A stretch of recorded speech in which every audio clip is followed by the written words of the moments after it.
Hello, hello, and welcome back.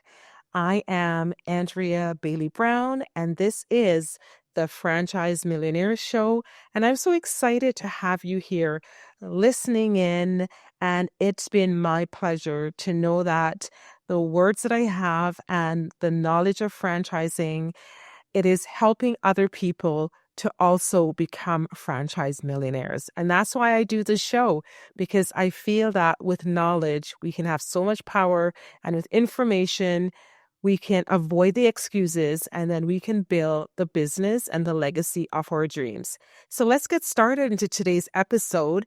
And tis the season is my episode today, and tis the season for seasonal franchises. So I had to go out and do some shopping and pick up extra little things for my tree and for decorations. And during the holiday season, I go all out. Yes, I do.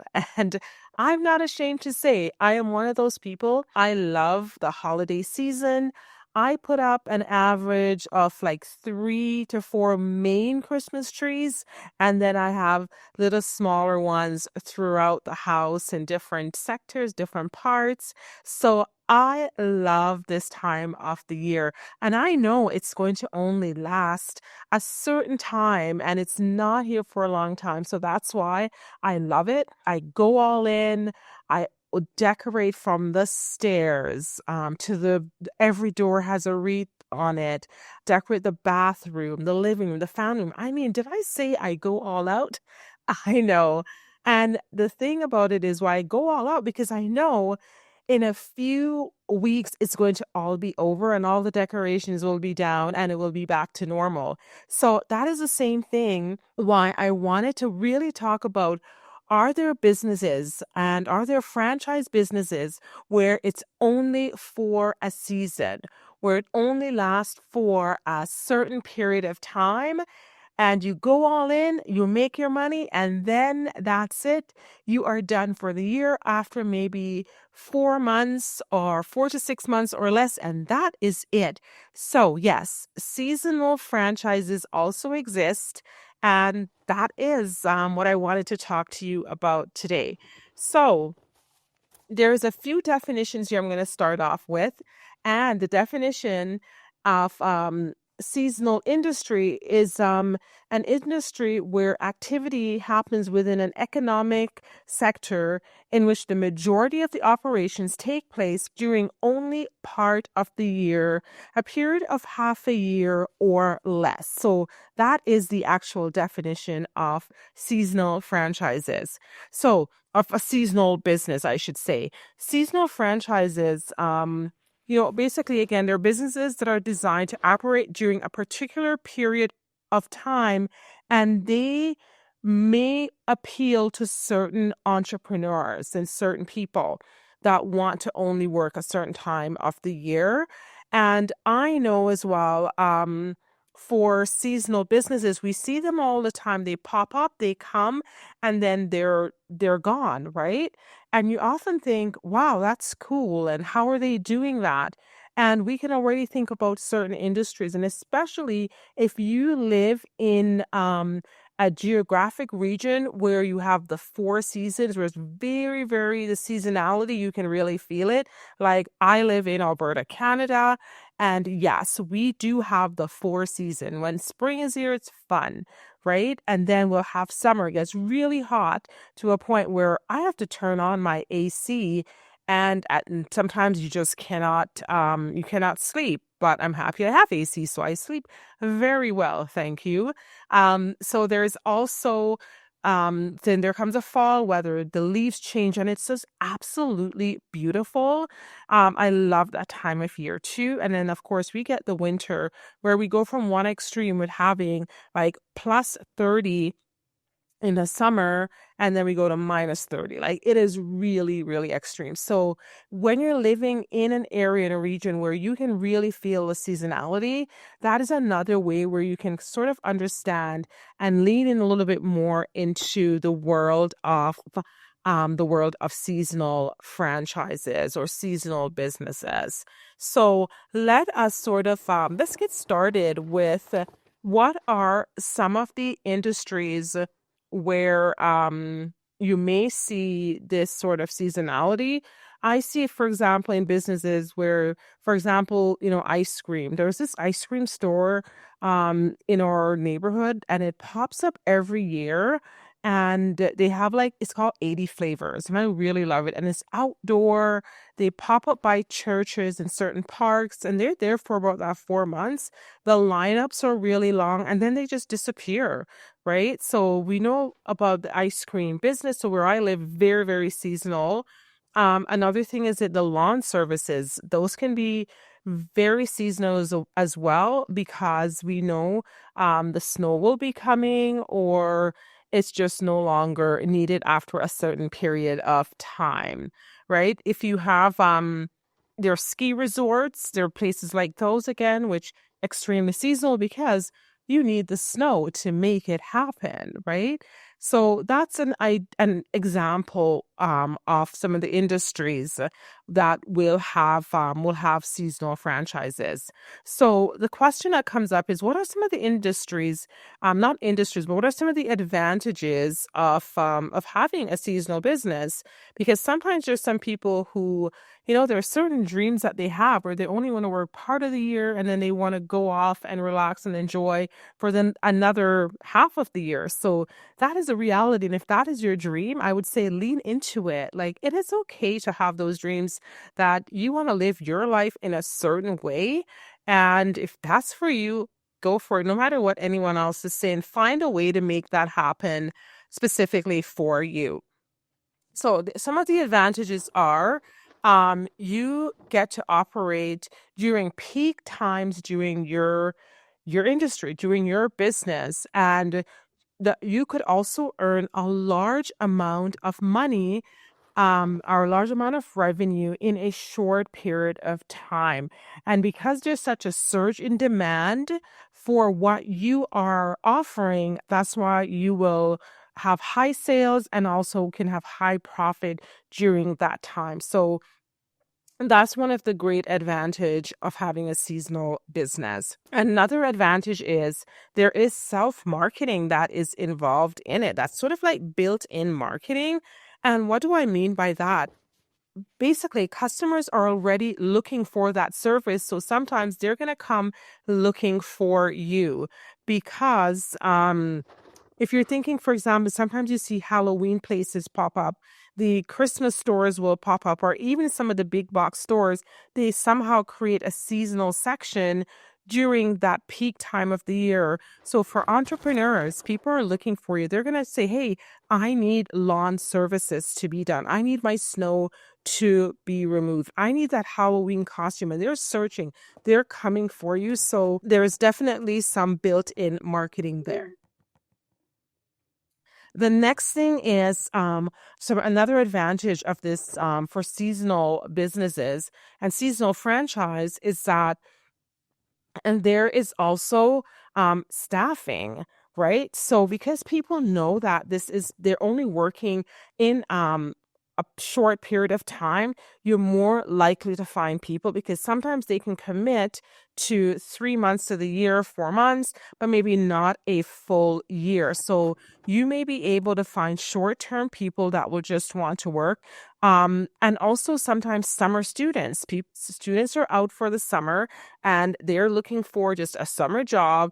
And if your business is where you're teaching kids to swim in outdoor pools, you're doing certain things over the summer for your business, camps, like some of the schools will do, some of the businesses will do camps as well, whether it's art camp, cooking camp, certain things like that. You will often be able to see a surge where you can actually get more staffing during that time, because it's a very short term thing. Also, sometimes during Christmas, I'll see certain stores in certain locations, they will have extra people on because they get so busy. And come January, then they no longer need those people to work. And some people just like that, to make the extra Christmas money, and they're all happy and excited about that as well. All right.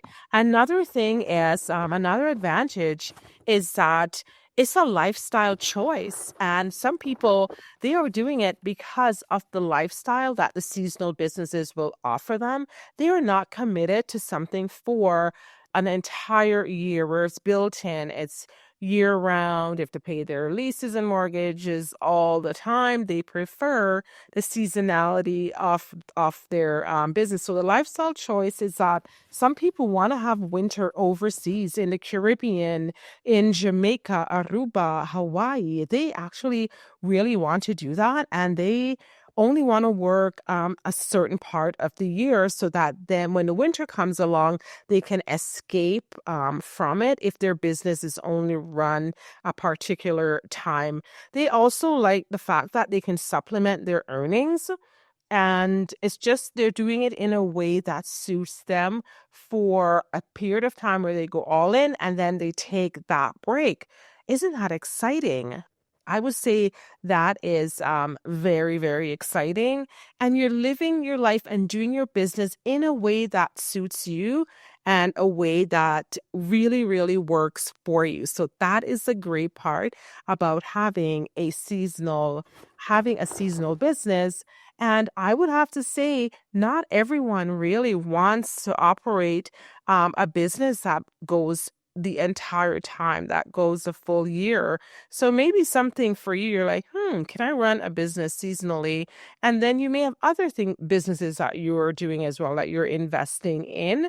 And this really came to me when I was teaching.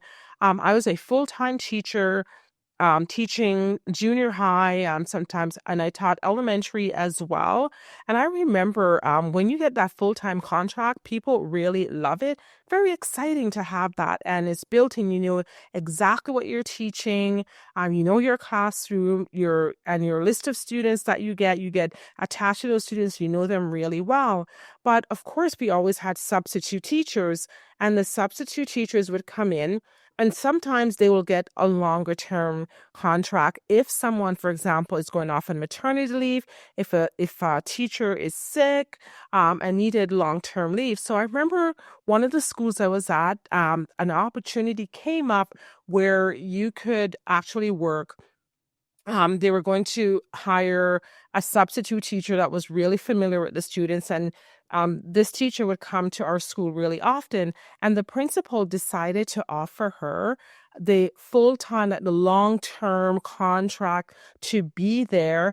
And she actually said, no, that's not what she wanted. And I was really surprised. It's the first time at the time I realized, what are you telling me? Like, not everybody wants this gig. Not everybody wants this certainty and being tied down for like years. That really opened my mind to see that there's some people who wanted things in a different way.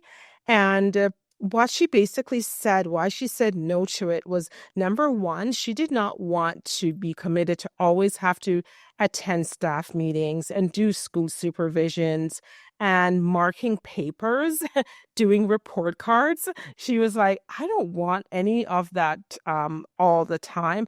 I like coming in, filling in where a teacher already prepares everything and she just has to follow it. But the kicker for me was that she actually said she loves traveling with her husband, and she would come in, be a substitute teacher for a while, for a short period when she wants to, and then she'd have the freedom to actually travel and live the life that she wanted to. And I was like, what? Is this for real? Are you telling me there are people that actually want to design a life that suits them and it's not tied down in a certain way? I did not know that. But of course, I know that now, when that you can design and live the life that you want. But when you're a newer teacher or you're in the system for a while, you only think it can go one way. And this is the same thing about franchising and having your own business, that you can design it the way exactly you want it to be. So I hope that is there and giving you some pause.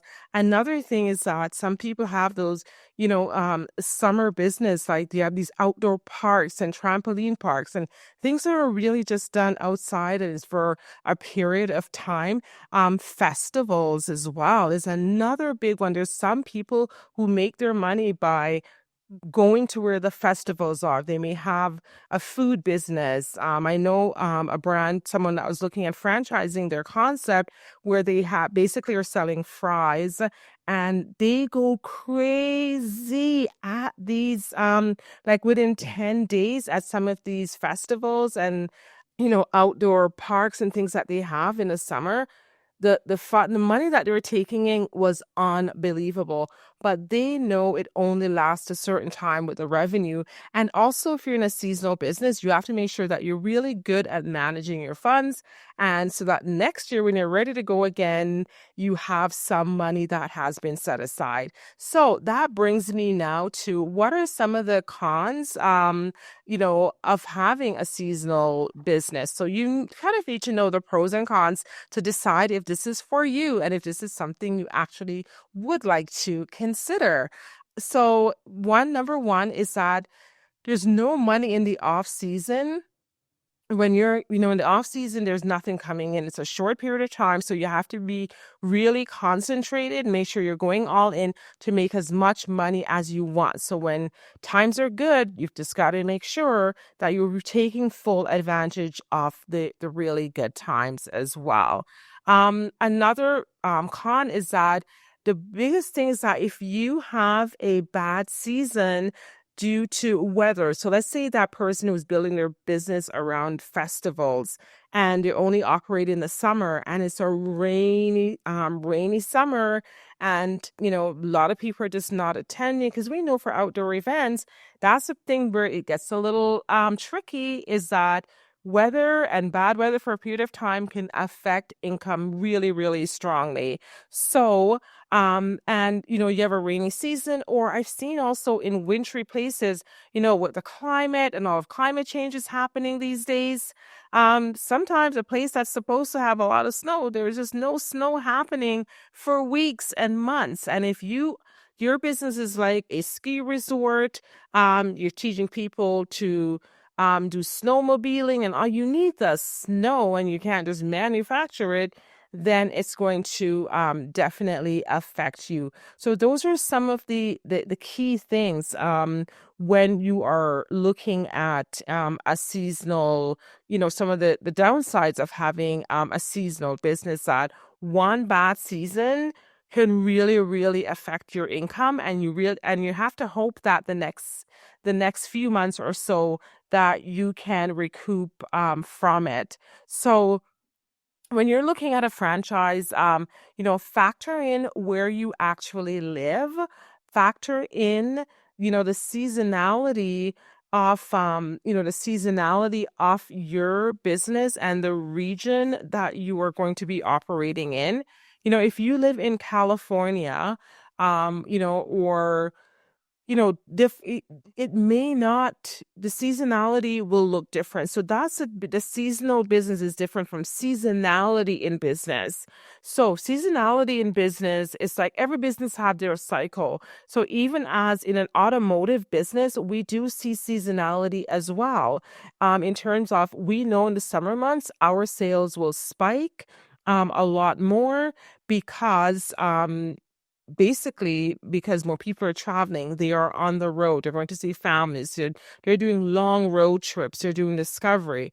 And so there is seasonality even in that business. The same thing if you own like a flower shop, you're going to see seasonality. There's major spikes during Valentine's, major spike during like Mother's Day when people want more products and flowers sent out. And then there's the rest of the year where things will not be such a spike. So seasonality in businesses happen as well. But then seasonality in a franchise is basically when that franchise will only operate maybe for that 4 to 6 months. Another thing is, another example would be if you have a pool cleaning business. Now, if you're in a warm region, people may even be cleaning their pools year round. But there's some places where, because of the region that they're in, people are just closing off their pools for the rest of the year and will reopen it maybe in March or April, right? So yes, you can be successful in a seasonal business. You also will just have to decide, is this what you want to do? Some people like it to test the market first, to get their feet wet before they decide if they want to go all in on a business. As we are heading into the holiday season right now, another seasonal franchise that I've been seeing is the lighting business, holiday lighting. So where people are just, getting their homes decorated, the fancy lights, they do all sort of things. You see reindeers all over and, fun things like that. That is very seasonal. And some people, after a while, once they really enjoy that type of business, then they figure out, is there a way we can extend it so that we can go beyond just the Christmas period, and you can actually do something more with it. So that is it. I really hope you are sparked by this episode. I really hope you have, started to think about this line of business where you can actually make a lot of money over a short period of time, and the peak, and there's a surge in demand in an industry, and you can just be a part of it because people are going to be spending money anyways during these surge season. Why not you? That is the question. Why can't they spend some of that money with you? So really start thinking about it. We have a few franchises here at Bailey Brown, the franchise agency, and where we could show you some of these franchises that are more seasonal. And it depends, as I said before, it depends on where you live geographically. Would it be seasonal, or will there be seasonality in your business? We always need a season, people, always keeping it spicy around here. So please leave us a review, leave us a comment, visit us at bbfranchiseagency.com. And if you have any questions or you want to learn more about some of the seasonal franchises that we represent, and we help our clients to build wealth through franchising, and why not a seasonal franchise as well? Do it your way. Do it the way that lady that was a substitute teacher did it. She wanted to make sure that she had life and living it her way, not the way everybody else wanted her to. And that's it for the pot today. Thank you so much for tuning in, and I cannot wait to hear your feedback from this episode. We'll talk to you soon. Bye-bye.